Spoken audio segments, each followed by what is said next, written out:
প্রিয় দর্শক, এই মুহূর্তে আমি আছি কায়রো ইন্টারন্যাশনাল এয়ারপোর্টে। আবার আসছি বাংলাদেশে। আপনাদের দোয়ায় ভালোই আছে আলহামদুলিল্লাহ। আসলে আপনারা অনেক বেশি ভালোবাসা দেন বিদায় আমরা এরকম ট্যুর দেই কিংবা চেষ্টা করি আপনাদেরকে দেখাতে যতটুকু পারি। সো আশা করি সাথে থাকবেন। এই ভিডিওটি অনেক সুন্দর হতে দেখবেন আমি কি করি না করি সব কিছু আপনাদেরকে শেয়ার করব। এখন আমি কায়রো ইন্টারন্যাশনাল এয়ারপোর্ট থেকে চলে যাচ্ছি দুবাইয়ের উদ্দেশ্যে। দুবাই থেকে ট্রানজিট করে তারপরে আস্তে আস্তে বাংলাদেশ, আবার 4 দিন থেকে ব্যাক করবো আবার মিশরের উদ্দেশ্যে। তো পুরো ভিডিওটি আপনারা অবশ্যই এনজয় করবেন এবং পাশে থাকা বেল আইকনটি চাপিয়ে আমাকে উৎসাহ করুন, আমি যাতে আরও ভালো ভালো ভিডিও আপনাদের জন্য করতে পারি।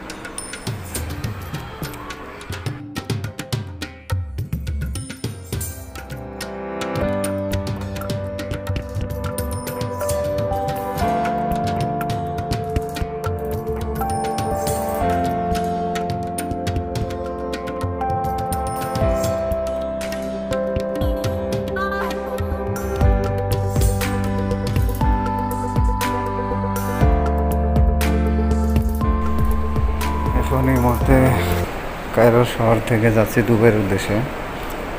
আশা করি সবাই দোয়া করবেন। তো বন্ধুরা, চলে আসলাম অবশেষে দুবাই। কিছুক্ষণ আগে মাত্র নামলাম বিমান থেকে। মিশর থেকে আসতে আমাদের প্রায় 4.5 ঘন্টা সময় লাগে। সো এই 4 ঘন্টা বিমানের ভিতরে ছিলাম, অনেক এনজয় করলাম পুরো সফরটাই। সো এখানে এখন আবার 9 ঘন্টা ট্রানজিট। 9 ঘন্টায় কী করব জানি না, একটু ঘুরবো আপনাদেরকে এয়ারপোর্টের সৌন্দর্যতা দেখানোর চেষ্টা করব। প্রতিবারই একই জিনিস দেখে আপনাদের, তারপরও আপনাদের ভালো লাগে। তো আপনারা দেখতে থাকুন এবং কোন বিষয়ে আপনাদের বেশি জানতে প্রয়োজন হয় এয়ারপোর্টের ভিতর সেটা অবশ্যই আমাকে কমেন্ট করে আপনারা জানাবেন। সো তাহলে সেই বিষয় নিয়ে আমি একটি ভিডিও করব, আশা করি আপনারা সেটিও দেখবেন।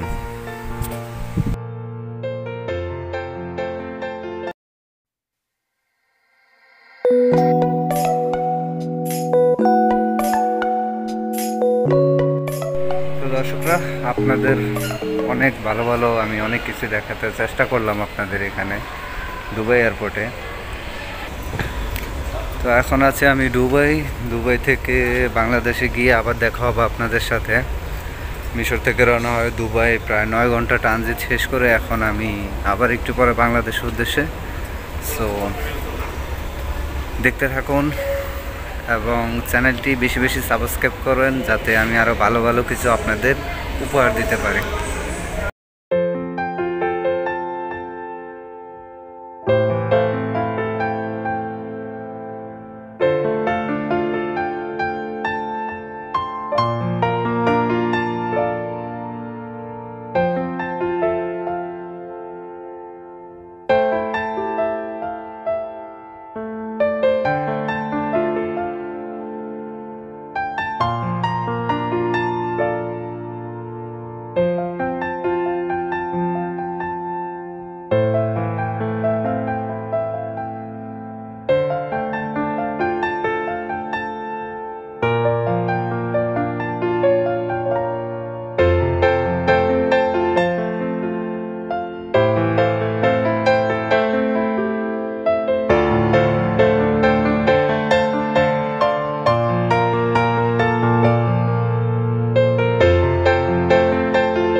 তো বন্ধুরা, এখন এই মুহূর্তে আমি আছি বিমানের ভিতর বসে।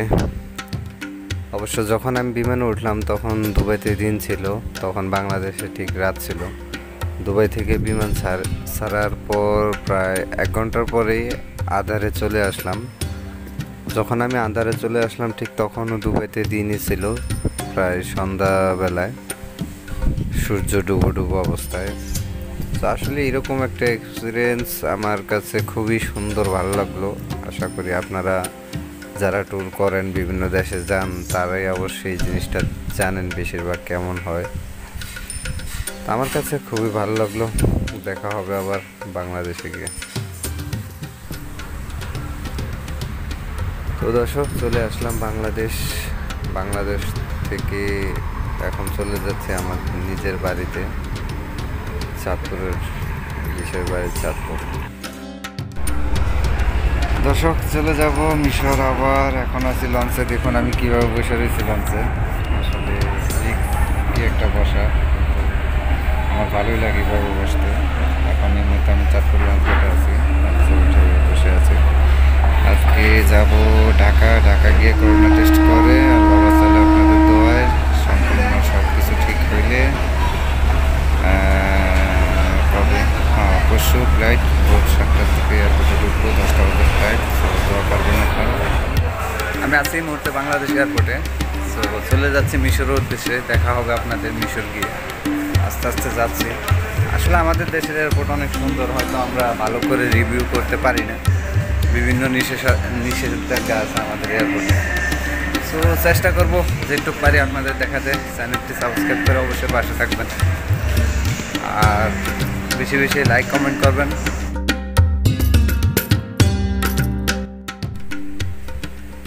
বিমানের ভিতর থেকে সামনে ছোট একটা স্ক্রিনে নিজেকে দেখে আমার কাছে খুবই ভালো লাগলো, তাই ভিডিও করে আপনাদেরকেও দেখানোর চেষ্টা করলাম। এরকম বড় একটা স্ক্রিন থাকে এবং ছোট একটা স্ক্রিন থাকে। তো এটা সেই ছোট স্ক্রিনটাই। এটা চাইলে আপনি বের করে আপনার হাতে নিয়েও আপনি সামনে থাকা বড় স্ক্রিনটাকে কন্ট্রোল করতে পারবেন।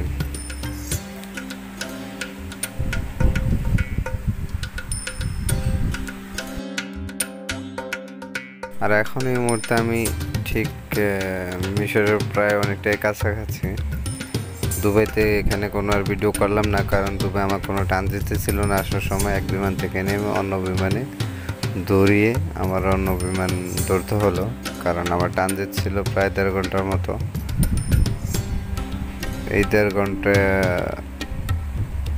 কোনো রকম আমি তাড়াহুড়া করে আমার বিমানে উঠে গেলাম এবং এখন আছি, দেখতেছেন নিচে মেঘ কত সুন্দর দেখতে। তাই আপনাদেরকেও না দেখে আমার মনে শান্তি মিলল না, এই কারণে দেখানোর চেষ্টা করলাম। দেখুন কত সুন্দর দেখতে, অদ্ভুত একটি সুন্দর দৃশ্য, খুবই সুন্দর।